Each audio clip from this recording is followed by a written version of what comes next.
नमस्कार। आज हम पढ़ेंगे समाजशास्त्र का उद्भव एवं विकास। आमतौर पर यह चैप्टर बीए थर्ड ईयर की फर्स्ट पेपर के अंदर चलता है। तो आज हम शुरुआत करते हैं समाजशास्त्र का उद्भव कैसे हुआ और इसका विकास कैसे हुआ। मोटे तौर पर अगर हम देखें तो समाजशास्त्र का उद्भव और विकास के 4 चरण माने गए हैं। तो शुरुआत करते हैं 4 चरण की। पहले चरण की बात करें तो पहला चरण की अगर हम बात करें तो ये जो प्रथम चरण है, जैसा कि आप जानते हैं समाजशास्त्र का मतलब है समाज का विज्ञान या वह शास्त्र या वह विज्ञान जो समाज का अध्ययन करता है। अब हम यहाँ देखते हैं मोटे तौर पर जो प्राचीन काल की अगर हम बात करें तो जो प्राचीन यूनान है उसके अंदर प्लेटो, अरस्तु, इन लोगों का आपने नाम सुन रखे होंगे। या अगर हम भारत की बात करें तो भारत के अंदर जो है चाणक्य हुए, मनु हुए, इन लोगों ने अपने अपने बहुत सारे ग्रंथ लिखे।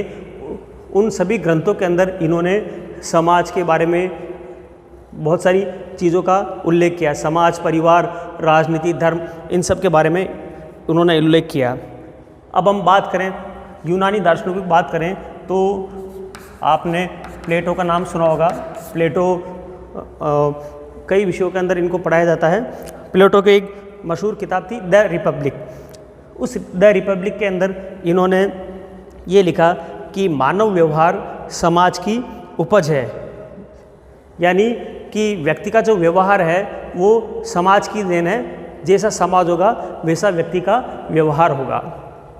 प्लेटो के बाद इनके शिष्य थे अरस्तु, जिनको एरिस्टोटल भी बोलते हैं। और अरस्तु जो है ये इनके आपने सिकंदर का नाम सुना होगा। सिकंदर का गुरु था अरस्तु। अरस्तु ने जो है उनकी दो मशहूर किताबें हैं, एथिक्स और दूसरी है पॉलिटिक्स। अरस्तु ने जो विचार लिखे वो इनके गुरु के बिल्कुल विपरीत विचार थे।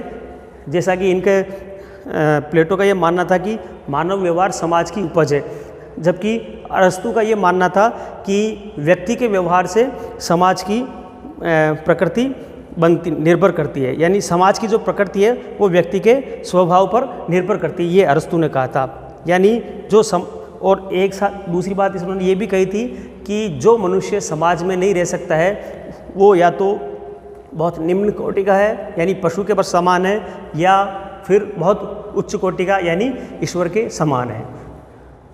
इसके अलावा अगर हम भारतीय की बात करें तो जैसा मैंने आपको अभी बताया, भारतीय दर्शन, प्राचीन दर्शन की बात करें तो मनु, चाणक्य, शुक्राचार्य, इन लोगों ने अलग अलग ग्रंथ लिखे थे। अब इन सभी जो विद्वानों की अगर हम बात करें तो इन विद्वानों को हम मोटे तौर पर समाजशास्त्र का जनक क्यों नहीं मानते? इसलिए नहीं मानते हैं क्योंकि जो इनके जो विचार थे, पहली चीज़ इनके विचारों में स्पष्टता का पूर्ण रूप से अभाव था। यानी कि इन्होंने समाज, राजनीति, दर्शन, ये सभी चीज़ों का इन्होंने एक हम कह सकते हैं सम्मिश्रण कर दिया था।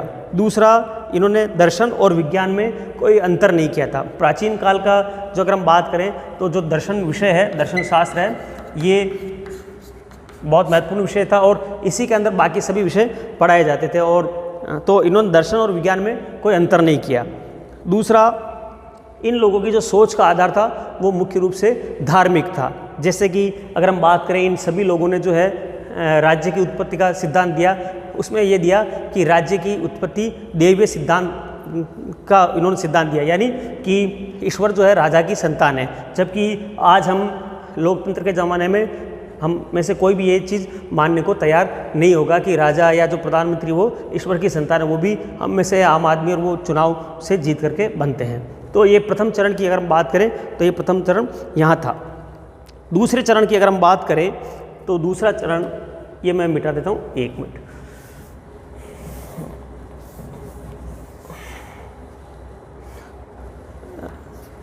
दूसरा जो चरण है वो 6वीं से लेकर के 14वीं शताब्दी के बीच में माना जा सकता है। दूसरी बात कि ये जो 6वीं से 14वीं शताब्दी का जो अवधि है, इसको इतिहास में अंधकार का युग भी कहा जाता है, या द एज ऑफ डार्कनेस। अंधकार का युग। और कारण इसका ये माना जाता है कि इस युग के दौरान या इस पूरे अवधि के दौरान जो है विज्ञान का और विकास होने के बजाय अवनति हुई, और जो भी सोच है वो हमारी वैज्ञानिक सोच प्रतिगामी सोच रही। मगर फिर भी इस दौरान की अगर हम बात करें तो समाज के बारे में जो विचारधाराएं थी तो उसमें जो है तार्किकता की शुरुआत हुई, यानी धर्म की तुलना में तार्किकता की शुरुआत हुई। यानी कि लोगों ने ये सोचा कि इससे जो पहला युग था उसके अंदर ये माना जाता था कि कोई भी जो घटना होती वो सब ईश्वर की जो है मर्जी के कारण से हो रहा। मगर इस दौरान जो दूसरे युग के अंदर जो है ये माना गया कि नहीं, है ना, कोई भी घटना उसके पीछे कार्य कारण संबंधों के बारे में विचार करने की इन्होंने शुरुआत की। इस दौरान अगर हम बात करें तो द्वितीय चरण के अंदर थॉमस एक्विनस और दाते, महाकवि दाते थे, ये जो है प्रमुख विचारक थे। दूसरा, इन्होंने सामाजिक घटनाओं को आध्यात्मिक और दार्शनिक दृष्टिकोण से हट करके वैज्ञानिक तरीके से समझने की शुरुआत की। तो ये दूसरा चरण हो गया। अब हम तीसरे चरण की बात करते हैं। ये जो तीसरा चरण है वो तीसरा चरण शुरुआत होती है उसकी 15वीं शताब्दी से। तृतीय चरण, और तृतीय चरण जो है जैसा कि आप लोगों ने इतिहास में नाम सुना होगा, पुनर्जागरण, औद्योगिक क्रांति, इनके बारे में नाम सुना। तो जब यूरोप के अंदर औद्योगिकरण या पुनर्जागरण जब प्रारंभ हुआ था तब पूरी दुनिया में अचानक से बहुत तेज़ी से बदलाव आया। जैसा कि आप जानते हैं कि एक ज़माने में भारत जो दुनिया का सोने की चिड़िया कहलाता था, मगर बाद में उनकी स्थितियाँ धीरे धीरे विपरीत होती गई। तो वो जो परिवर्तन का जो पूरा दौर था, और यूरोप के जो लोग हैं वो बहुत कम विकसित थे, मगर पुनर्जागरण और औद्योगिक क्रांति के बाद से बहुत तेज़ी से परिवर्तन आया और यूरोप के अंदर बहुत तेज़ उन्नति हुई विज्ञान की और इनकी। तो और लोगों की सोच में, समझ में, फ्रांस की क्रांति से जैसा कि आपको पता है लोकतंत्र, स्वतंत्रता, समानता की अवधारणा प्रारंभ हुई। राजतंत्र का जो है अंत वहीं से प्रारंभ हुआ। तो इस तीसरे चरण के अंदर जो है पूरा परिवर्तन हो गया, और इन लोगों ने जो उस समय के जो विचारक थे उन लोगों ने अपना समाज के बारे में सोचने का नज़रिया एक बिल्कुल अलग तरीके से दिया। जैसे थॉमस होब्स, जॉन लॉक और रूसो, इन लोगों के नाम आप लोगों ने सुने हैं। इन लोगों ने, इन तीनों विद्वानों ने सामाजिक समझौते का सिद्धांत दिया, यानी सोशल कॉन्ट्रैक्ट थ्योरी दी। इसी तरह सर थॉमस मूर ने यूटोपिया एक ग्रंथ लिखा था। इसी तरह मॉन्टेस्क्यू ने द स्पिरिट ऑफ लॉज लिखा। इन लोगों ने, इसी तरह एडम स्मिथ उस ज़माने में हुए जिनको हम अर्थशास्त्र का जनक माना जाता। तो मगर फिर भी मोटे तौर पर अगर हम ये कहें कि मूल रूप से समाजशास्त्र का जो है जनक इनको हम नहीं मानते। कारण वो का वही है क्योंकि इन्होंने सामाजिक घटनाओं को आर्थिक राजनीतिक घटनाओं से अलग नहीं किया और सभी का सम्मिश्रण रूप से इनका अध्ययन किया। तो ये समाजशास्त्र के विकास की तीसरी अवस्था हुई। और चौथा चरण जो मुख्य रूप से अगर हम कहें तो वहाँ से जो समाजशास्त्र की वास्तविक तौर से शुरुआत हुई थी। चतुर्थ या चौथा चरण, जैसा कि आप जानते हैं अगस्ट काम्ट, जिनका जन्म फ्रांस में हुआ था, और अगस्ट काम्ट 1798 से लेकर के 1857 जब भारत में क्रांति हुई थी उस दौरान तक इनकी जीवन था। और अगस्ट काम्ट ने 1838 के अंदर समाजशास्त्र विषय की स्थापना की और इन्होंने समाजशास्त्र का पहले नाम रखा था सामाजिक भौतिकी या सोशल फिजिक्स। बाद में इन्होंने इसका नाम बदला और कारण भी ये था, कारण के बारे में हम बाद में बताएंगे अगले किसी चैप्टर के अंदर। मोटे तौर पर इन्होंने सामाजिक भौतिकी रखा और बाद में इसको बदल करके समाजशास्त्र या सोशियोलॉजी नाम रखा।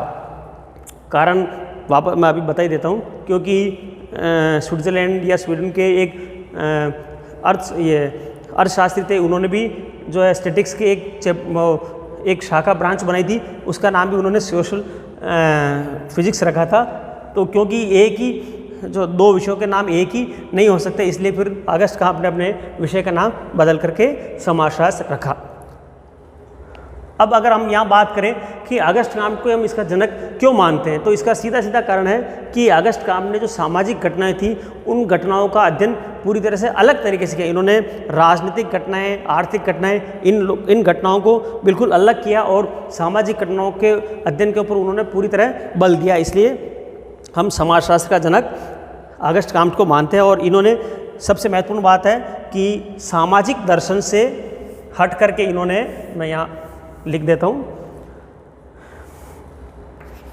जो सामाजिक घटनाओं की जो सोच थी, यानी सामाजिक दर्शन से इन्होंने जो है समाजशास्त्र की तरफ या वैज्ञानिक अध्ययन की तरफ जो है इन्होंने अंतर स्पष्ट किया कि जो समाज की जो अध्ययन किया जा सकता है वो वैज्ञानिक तरीके से किया जा सकता है। इसलिए हम अगस्त काम्ट को समाजशास्त्र का जनक मानते हैं। अगस्त काम्ट के बाद से अगर हम देखें तो इंग्लैंड की बात करें तो इंग्लैंड के अंदर 1849 के अंदर J.S. मिल हुए थे, जॉन स्टुअर्ट मिल ने जो है इंग्लैंड के अंदर इसकी स्थापना की, समाजशास्त्र की। उसके बाद इंग्लैंड के अंदर ही हर्बर्ट स्पेंसर हुए, उन्होंने साम्यवाद का सिद्धांत दिया। तो इसी तरह पूरे विश्व की अगर हम बात करें तो पूरी दुनिया में जो है सबसे पहले अगर हम समाजशास्त्र की तो येल विश्वविद्यालय अमेरिका के अंदर जो है सबसे पहले समाजशास्त्र विषय को अध्ययन प्रारंभ किया गया। इसके बाद अगर हम देखें तो अमेरिका के अंदर Talcott Parsons, Giddings, Sumner, Ward, Sorokin, Robert Merton, ये पुराने प्रमुख नाम थे जिन्होंने वहाँ अमेरिका में इसकी स्थापना की। और मोटे तौर पर यूरोप की अगर हम बात करें तो समाजशास्त्र के अंदर Auguste Comte, Emile Durkheim, Max Weber, Karl Marx, ये एक प्रमुख नाम थे जिन्होंने आगे अगस्त काम्ट के काम को आगे बढ़ाया। समाजशास्त्र को एक मजबूत विषय के रूप में इन्होंने शुरुआत की। तो यहाँ मोटे तौर पर अगर हम चैप्टर की बात करें तो कुल 4 चरण हो गए, ये मैंने चारों चरण आपको इसमें बताए। अब अगर हम इसमें आगे की बात करते हैं कि ये तो हुई समाजशास्त्र के पूरे दुनिया की बात करें, और भारत की बात करें तो भारत में समाजशास्त्र का विकास कैसे हुआ, कहाँ हुआ, उसके बारे में मैं थोड़ी सी जानकारी अभी आपको दे देता हूँ। सबसे पहले भारत के अंदर 1917 में कलकत्ता विश्वविद्यालय के अंदर, कलकत्ता विश्वविद्यालय में प्रोफेसर बृजेंद्रनाथ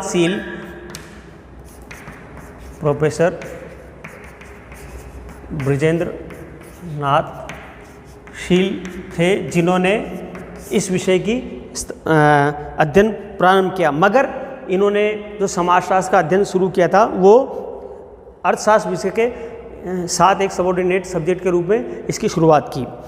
बाद में 1919 के अंदर बम्बई विश्वविद्यालय के अंदर जो है प्रोफेसर पैट्रिक गिड्स, जो अंग्रेज समाजशास्त्री थे, प्रोफेसर पैट्रिक गिड्स, और ये ब्रिटिश समाजशास्त्री थे। इन्होंने समाजशास्त्र विभाग की शुरुआत की और वहाँ सबसे पहले समाजशास्त्र में MA की कक्षाएं शुरुआत इन्होंने करी। उसके बाद 1924 में इनके जो शिष्य थे GS घुरिये, यानी गोविंद सदाशिव घुरिये पूरा नाम था उनका, उन्होंने बम्बई विश्वविद्यालय के विभागाध्यक्ष का पदभार संभाला और घुरिये का नाम प्रमुख भारतीय समाजशास्त्रियों में आता है।